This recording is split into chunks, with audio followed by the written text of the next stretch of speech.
What's up, everybody? This is Fred Ricciani of TSC Gaming, here to review Call of Duty Black Ops 3 from Treyarch and Activision. One of the most popular franchises in all video games makes its return with Black Ops 3, and you better believe it is chaotic, it is frenetic, and it is a whole lot of fun. But before we get to what everybody is playing, the multiplayer, let's talk a little bit about the single-player campaign, which is not much to write home about. Hey, still with us?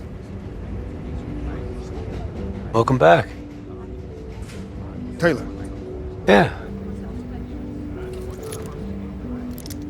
Do you know what's happening to you? Am I dreaming? Well, let's say you are. Why not just go with it, right? After all, you can always wake up. It takes place 40 years after the events of Black Ops 2, and quite frankly, it is kind of boring.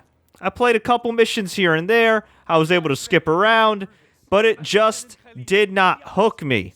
From the lackadaisical story to the repetition when it comes to enemies. I mean, you shoot at these guys, you can telekinetically take over turrets or drones, which is really, really cool. But the enemies react the same way, whether you have a drone, whether you have a turret, whether you have a gun, whether you're meleeing them, and the whole time is just cover, shoot, cover, shoot, cover, shoot. It just got so repetitive. That left a lot to be desired. Now, I will give Treyarch huge props, because they allow you to unlock every single mission right at the beginning of the game. So if you play the first couple missions and think it sucks, and you want to skip to the second to last, maybe even the last, you just want to get over with it, you can do that with this game. And I really appreciate this feature, because there's a lot of games sometimes where I feel like I'm just stuck on this level, or I hate this level, and I just want to skip it over and still experience the game. And that's the beauty of this version of Call of Duty. You could have fun with it in your own way. You want to play the single player? Play the single player. If you don't, that's okay, because you also have Zombies mode. Zombies. That has to be the wackiest Call of Duty mode in quite some time. It's not just killing zombies and surviving waves and waves of them. No. You are set in a 1940s film noir setting, in a fictional city with the likes of Jeff Goldblum, Ron Perlman, and Heather Graham. Imagine a Marlon Brando film from back in the day, or Citizen Kane with Orson Welles. And imagine Orson Welles and then a zombie trying to eat him. That's essentially what this is. It is so out there. It is so wacky. It is so out of the realm of possibility that it is great.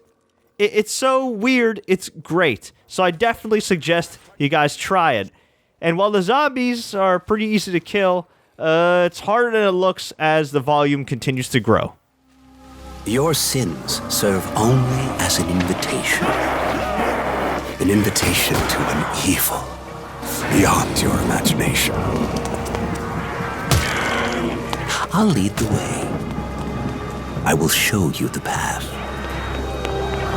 But enough of that. I know what y'all want to really hear about. The real reason people usually buy Call of Duty.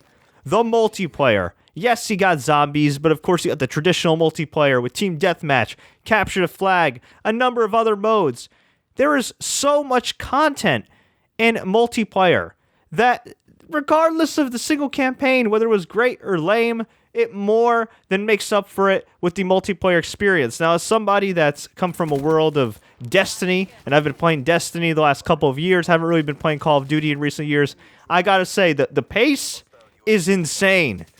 You gotta look both ways before you cross the street. You gotta have eyes in the back of your head. When you're wall running, when you're gutting, when you're sliding, you cannot make one wrong move or you're gonna pay for it dearly. And you could pick from one of 9 specialists, each with their own special weapon, each with their own special ability to make things interesting.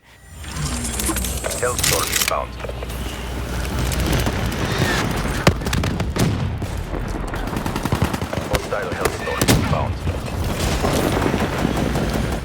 In terms of the gameplay, man, I love the agility that my character has, especially from the wall running. The gunplay is excellent. There's a ton of unlockables and variety. I really like the level design, and if you know anything about the COD community, there is never a dull moment when you're playing online.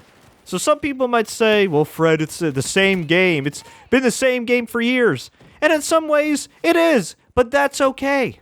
Because if it ain't broke, don't fix it. And there's enough content, enough customizations, unlockables, you name it, to keep things interesting in multiplayer. Would I personally like to see a better single-player campaign, kind of like Call of Duty Ghosts, which I thought was tremendous? Sure. But hey, there is always next year. Overall, though, I have to give Call of Duty Black Ops 3 a thumbs up. And if you're a noob, you might want to try free running it a little bit and honing your skills before you test your mettle. But folks, I want to hear from you.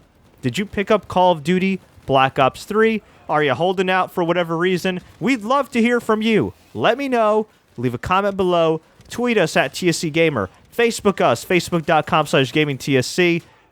Please, if you enjoyed this video, click the like button. Share this with all your friends. And don't forget to subscribe to TSC Gaming for more in-depth game reviews, playthroughs, and everything in between. Until next time, everybody, as always, enjoy the games and watch your back.